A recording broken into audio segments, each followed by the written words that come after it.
Hi, folks. I consider it my duty to always be honest with you.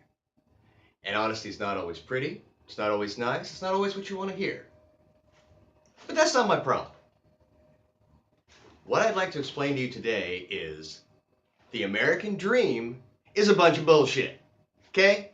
This idea that somehow, if you work hard enough and try hard enough, you can achieve anything. No, you can't, Apple Dumpling. No, you fucking can't. Okay? And here's the problem. You need three things to survive and really achieve in this country. You need ability, perseverance, and luck.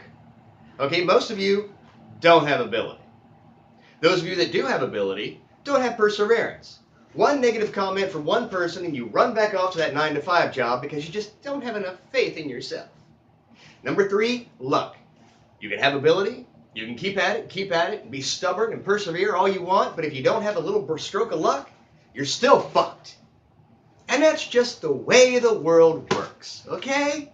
It's not happy, it's not great, but hey, I didn't make up these fucking rules. But it's time we all realized that they are there. And every time I say something like this, somebody comes back with some rare example of how the American dream did work. Well, Ross Perot's a real rags to riches story. Yes, Ross Perot is. Ross Perot is also a very unique individual. You are not.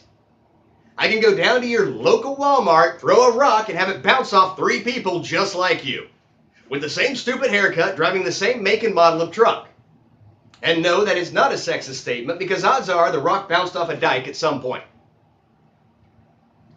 These are not examples you can follow, because most of you are dumb. I don't know when we stopped letting people know how dumb they really are. In elementary school, when I was a kid, we all knew. You knew the kid eating glue sticks in the 1st grade was never going to be in a position to really damage you financially. The worst he would ever do is squirt turtle wax on your windshield at the car wash. And we were okay with it. And the kid was okay with it. But somewhere down the line, oh, we can't tell him that. We have to feed him full of bullshit so he'll strive. Fuck that. We need a new position in the White House cabinet. And it's a position the president will not fill. It'll be filled by scientists, bipartisan. They'll elect somebody. It's going to be called the Department of Honesty. Okay? And the head of the Department of Honesty will have one job all year long, writing personal letters to people telling them where they are on the evolutionary food chain. Dear Tom, how's that cashier job doing at Family Dollar? What's it been, 2 years now? Are you head cashier yet? Of course not, Tom. You're a fucking moron. We got your tax returns this year. Umpteen is not a rebate amount. Please consider getting professional help next year on your taxes, and for the love of God, stop signing the 1040 in crayon. Dear Krista, we've noticed your parents are first cousins. You will never run a Fortune 500 company. We realize you're only 7, but it's important to kill these dreams now before they cause irreparable damage later in life. Hugs and kisses, Department of Honesty. Bob, ever notice your eyes are a little too close together? Think there's a reason? I think this would really help. And I blame social media. I blame social media for giving people this overblown idea of just how important they are and how much their opinion matters. Just because 2,000 people can read what you think, doesn't mean they give a fuck. And doesn't mean they need to hear it. 9 chances out of 10, they don't. Here's the criteria. If 2 sentences superimposed over a picture of Cruella de Vil can explain your entire concept of foreign policy, we probably don't need to hear your fucking opinion, alright? Doesn't mean you won't throw it out there, though, like we're all supposed to care. And I tell you, the more I get on social media and the more I see the way people think and what they actually believe, the more scared I am, and the more I believe in disenfranchisement. Yes, you heard me. I think some people should not be allowed to vote.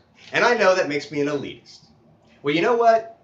If being an elitist means I don't want your dumb ass getting myself into a situation that could kill me and my family, that could easily have been avoided, but you're too busy loving your God and loving your country and just thinking jingoistic bullshit, then yes, I am an elitist. I'm an elitist from hell. Which is okay, because before you thought I was a liberal, and you think liberals are from hell, so really I haven't gone anywhere.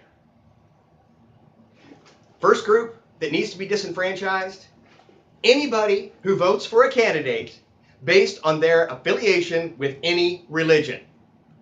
And I'll tell you why. Because I've studied most major Western religions, and they all have one big thing in common.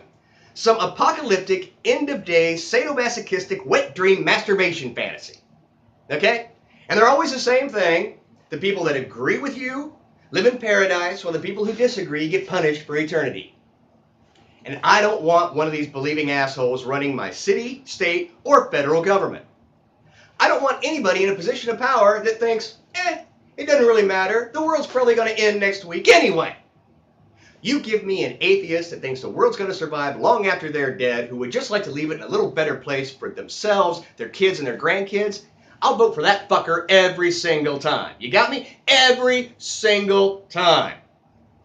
Here's another group that should have their voter ID card ripped away. Anyone whose firmly held belief involves them uttering the phrase, "You'll never read about it in the mainstream media, but..." Right there, shut the fuck up. Because that tells me you believe in conspiracies. You believe large groups of people can keep their mouths shut.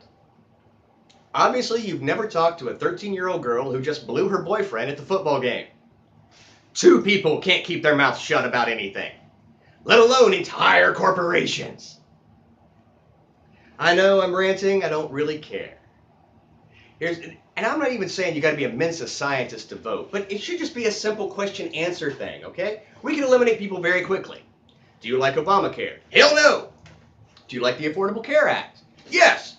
You can't vote. Call me cruel, but there it is. Have a nice day.